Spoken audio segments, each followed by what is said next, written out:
2026ஆம் ஆண்டுக்கான வரவு செலவு திட்டத்தில் கல்வித்துறைக்கு மிகப்பெரிய ஊக்கத்தை அளிக்கும் முக்கிய அறிவிப்புகளை பிரதமர் டத்தோஸ்ரீ அன்வார் இப்ராஹிம் வெளியிட்டார்.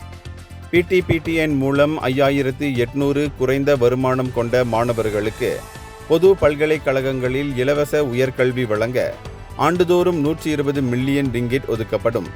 முதல் வகுப்பு கௌரவ பட்டம் பெறும் குறைந்த மற்றும் நடுத்தர வருமான குடும்பங்களை சேர்ந்த சுமார் 6000 மாணவர்களின் PTPTN கல்விக் கடன் முழுமையாக ரத்து செய்யப்படும்.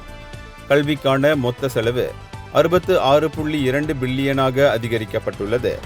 இதில் சபா மற்றும் சரவாக்கில் உள்ள 520 சேதமடைந்துள்ள பள்ளிகளை மேம்படுத்தவும், சிறப்பு தேவைகள் உள்ள மாணவர்களுக்கான கல்வி வசதிகளை 700 மில்லியன் ரிங்கிட் செலவில் விரிவாக்கவும் திட்டங்கள் வகுக்கப்பட்டுள்ளன.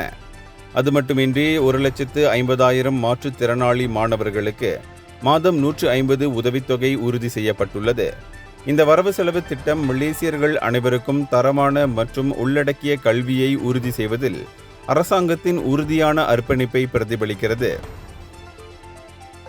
இந்தியர்களின் இதய குரல் மக்களோசை.